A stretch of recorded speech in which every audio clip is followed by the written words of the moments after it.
जय श्री सीताराम मित्रों। वर्ष 2026 के राशिफल के बारे में बात कर रहे हैं, वार्षिक राशिफल के बारे में बात कर रहे हैं और यदि आपकी राशि धनु है तो आपके बारे में बात कर रहे हैं, सजिटेरियस के बारे में बात कर रहे हैं। जी हाँ, ये वीडियो सिर्फ धनु राशि वालों के लिए है। यदि आपकी राशि कुछ और है तो आप यूट्यूब चैनल VS एस्ट्रोलॉजी की प्लेलिस्ट वार्षिक राशिफल में जाएं। वहाँ पर आप जो भी आपकी राशि है उसके आधार पर पर्टिकुलर डेडिकेटेड वीडियो देखें और अपना राशिफल, वार्षिक राशिफल, ईयरली हॉरोस्कोप जानें। अगली बात ये कि यदि आप व्यक्तिगत तौर पर पर्सनल फ़ोन कॉल कंसल्टेशन मुझसे चाहते हैं तो यहाँ नीचे नंबर चल रहे हैं, इनमें व्हाट्सअप कर सकते हैं। साथ ही वेबसाइट विजिट करके जो सर्विसेज हैं उनके बारे में और जानकारी प्राप्त कर सकते हैं। एक बात और ये कि जो भी राशिफल होते हैं ये ग्रहों के गोचरों की गणनाओं पर आधारित होते हैं, इस वजह से सार्वजनिक और सामान्य स्तर पर होते हैं। अब आगे बढ़ते हैं और धनु राशि वालों के जीवन के अलग अलग क्षेत्र के बारे में हम बात करेंगे कि इस वर्ष कैसा होने वाला है। जैसे आर्थिक दृष्टिकोण, कैरियर के दृष्टिकोण से बात करेंगे, आपके स्वास्थ्य के दृष्टिकोण से बात करेंगे, पढ़ाई लिखाई के दृष्टिकोण से, पारिवारिक दृष्टिकोण से बात करेंगे और फिर फाइनली लास्ट में मैं आपको उपाय बताऊंगा, रेमेडीज बताऊंगा जो आपको इस वर्ष करनी चाहिए जिससे कि आपकी प्रगति हो, उन्नति हो, खुशहाली हो, शांति हो, सुकून हो, सुख आपको प्राप्त हो। अब आगे बढ़ते हैं और सबसे पहले कैरियर, धन, आर्थिक स्थिति के दृष्टिकोण से बात करते हैं। फरवरी, मार्च और अप्रैल का जो समय है, ये समय आपके खर्चों को बढ़ाने वाला है। इस एक बात का आप ध्यान रखें, खर्चे आपके ज़्यादा होंगे, लेकिन ये बात भी है कि इसी समय इनकम भी आपकी ज़्यादा होगी। मतलब 100 रुपया आया, 100 रुपया गया, ये बात तो है, लेकिन उस पहले 100 रुपया आ रहा था तो अब आपको 125 रुपया भी आएगा। लेकिन समस्या ये है कि फिर वो 125 रुपया जाएगा भी। कहने का मतलब ये है कि फरवरी, मार्च, अप्रैल में अपने खर्चों पर ज़रा आप संयम बरतें। आप कोई रिस्की इन्वेस्टमेंट करने से इस बीच में बचें। ट्रेडिंग करने से तो बिल्कुल बचें और यदि कोई खरीदारी आप कर रहे हैं तो आप अपनी कुंडली का विश्लेषण करवाएं और फिर खरीदारी करें, क्योंकि ऐसा हो सकता है कि आपका पैसा इस समय फंस जाए, ये हो सकता है। लेकिन जैसा मैंने कहा कि भाई इनकम के भी योग हैं, तो ऐसा होगा कि यदि आप नौकरी लगना चाहते हैं तो इसी बीच में आप नौकरी लगें। आप यदि स्विच करना चाहते हैं तो स्विच कर लें, प्रमोशन हो, इंक्रीमेंट हो फरवरी, मार्च, अप्रैल में, ऐसे योग भी हैं। आपके बिज़नेस में क्लाइंट्स, कस्टमर्स आपके ज़्यादा बढ़ें, ऐसे योग भी हैं। तो दोनों ही दृष्टिकोण से ये समय है, कुछ नेगेटिव, कुछ पॉजिटिव। तो पॉजिटिव है तो उसको तो एन्जॉय कीजिए, उसके लिए मेहनत कीजिए, उसके लिए प्लानिंग कीजिए। जो नेगेटिव है उसके लिए भी प्लानिंग कीजिए, किस प्रकार से इसे ठीक किया जा सकता है। लेकिन मैं फिर दोहराऊँगा कि ये जो वक़्त रहेगा, चूँकि आपके प्रमोशन इंक्रीमेंट का रहेगा, तो फरवरी, मार्च, अप्रैल के बाद में जो आपकी प्रगति हुई, वो फिर स्टेबल हो जाएगी। अच्छी बात है। जो आप इस समय वर्ष 2025 में प्रगति, उन्नति, पैसे बढ़ने का देख रहे थे, वो आपको फरवरी, मार्च, अप्रैल में मिल जाएगा और उसके बाद फिर वर्ष 2026 वैसे ही जो उन्नति आपकी हुई है, उस आधार पर चलता रहेगा। तो ये एक बहुत अच्छी बात है। यदि आप नया बिज़नेस शुरू करना चाह रहे हैं, तो नया बिज़नेस भी आप शुरू कर सकते हैं। लेकिन फिर मैं दोहराऊँगा कि फरवरी, मार्च, अप्रैल में बिज़नेस शुरू करने के दृष्टिकोण से अच्छा समय नहीं, क्योंकि इस समय आपका खर्चा ज़्यादा होगा, लॉस होगा। तो अप्रैल को निकल जाने दें, मई, जून में आप अपना बिज़नेस, नया बिज़नेस शुरू कर सकते हैं। लेकिन पुराना बिज़नेस यदि आप कर रहे हैं, तो इसमें आपको फरवरी, मार्च, अप्रैल में भी फ़ायदा मिलेगा। अब वहीं पर पारिवारिक दृष्टिकोण से यदि हम बात करें तो ये वर्ष आपके लिए बहुत अच्छा है। एक बात तो मैं ये कहूँगा कि ये ज़िम्मेदारी बढ़ाने वाला वर्ष है, दायित्वों को बढ़ाने वाला वर्ष है। तो वही परिवार में दायित्व बढ़ने का क्या मतलब है? या तो आप माता-पिता बने, दादी-दादा बने, है ना? या आप पति-पत्नी बने, है ना? तो दायित्व बढ़ने का मतलब ये है कि भई प्रोग्रेस होना, परिवार का बढ़ना, तो ये तो पॉज़िटिव होता है। तो ये वर्ष आपके लिए पारिवारिक दृष्टिकोण से बहुत पॉजिटिव है।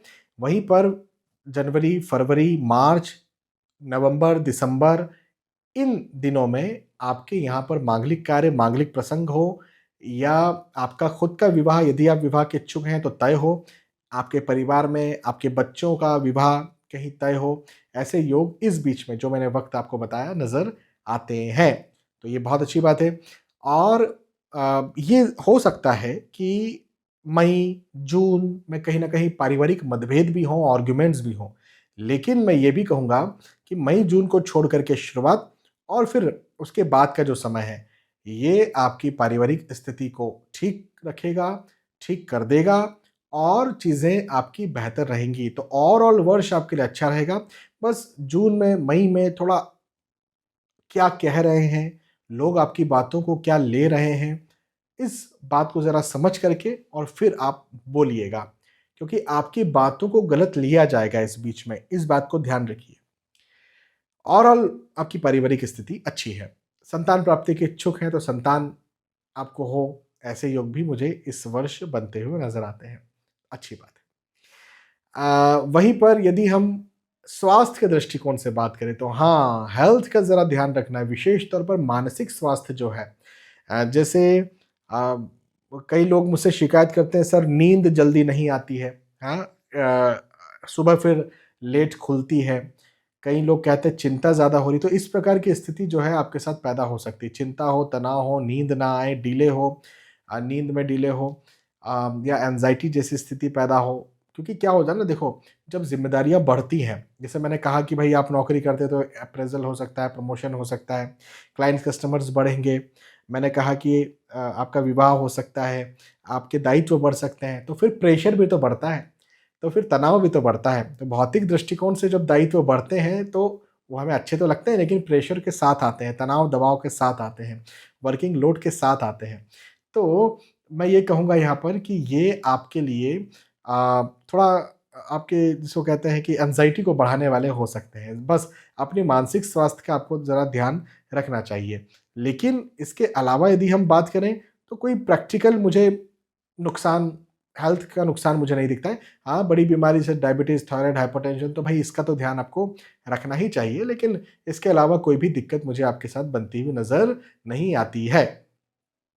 वहीं पर जब हम बात करें आपके पढ़ाई-लिखाई के दृष्टिकोण से, तो देखो एक चीज़ मैं आपसे कहूँगा, ये मैंने नौकरी, व्यवसाय, प्रोफ़ेशन में नहीं कही थी, लेकिन पढ़ाई-लिखाई की बात जब आई है तब कहूँगा कि आपकी सामाजिक प्रतिष्ठा में बहुत ज़्यादा उन्नति होगी। आपकी सामाजिक प्रतिष्ठा और ज़्यादा बढ़ेगी। आपको और नाम मिले और फ़ेम मिले, ऐसा ये वर्ष मुझे दिखाता है। अब ये मैं आपको बिज़नेस में, नौकरी में कह सकता था, वहाँ पर भी होगा, लेकिन विशेष तौर पर स्टूडेंट्स के लिए ये लाइन मैंने लिखी है। तो कहने का मतलब ये है कि आपकी सामाजिक प्रतिष्ठा कब बढ़ेगी? जब आप कहीं नौकरी कर रहे हैं, माफ़ी चाहूँगा, कहीं आप पढ़ाई कर रहे हैं, कोई एग्ज़ाम देने जा रहे हैं तो उस एग्ज़ाम में अच्छे अंक आपको मिलें, या फिर आप अपनी पढ़ाई में अच्छा परफ़ॉर्म करें। तो होता है ना कि भई आपके स्कूल में, आपकी क्लास में आपको कोई ट्रॉफ़ी मिल रही है, कोई प्रोत्साहन मिल रहा है, कोई पुरस्कार मिल रहा है, जिससे कि सब लोगों को पता चल रहा है। भई देखो, आपको कोई पुरस्कार मिला, आपकी क्लास में 30 जन हैं, है ना? 25 जन हैं, उनको भी पता चला, उनके परिवार वालों को 25-30 को पता चला, तो प्रतिष्ठा तो बढ़ गई ना।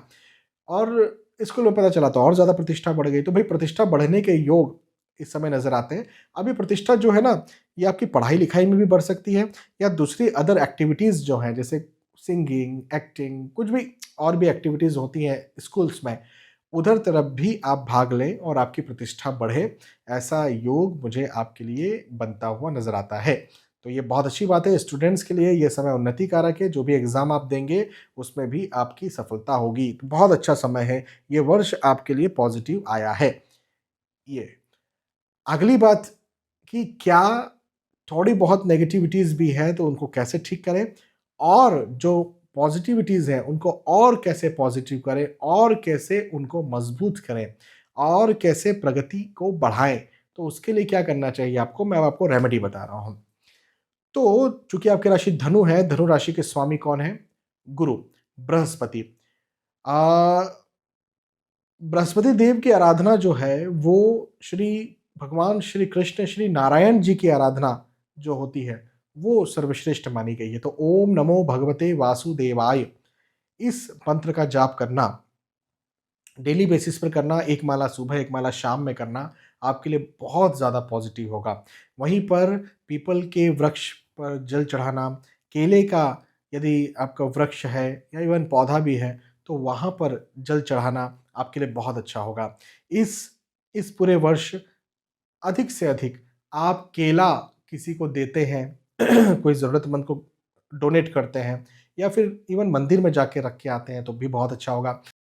वहीं जो गुरु तुल्य है, गुरु तुल्य मतलब संत महात्मा हैं, जैसे श्री शेगांव वाले गजानन महाराज, श्री धुनी वाले दादाजी, तो जो संत महात्मा हैं, जो संत हैं, जो गुरु तुल्य है, उनके मंदिर जाना या मंदिर नहीं है तो उनका कोई नाम हो तो उस नाम का जाप करना आपके लिए बहुत ज़्यादा पॉजिटिव होगा और आपको इस वर्ष बहुत ताकत देगा, बहुत उन्नति देगा, बहुत प्रगति देगा, बहुत प्रतिष्ठा देगा, चाहे धन, चाहे परिवार, चाहे स्वास्थ्य, हर दृष्टिकोण से ये आपको मजबूत करेगा। पढ़ाई-लिखाई में आपको बहुत ज़्यादा उन्नति देगा। तो ये आप ज़रूर कीजिए। बाकी धनु राशि वालों के लिए वर्ष 2026 लगभग-लगभग ओवरऑल पॉजिटिव ही है। बहुत-बहुत धन्यवाद। जय श्री सीताराम।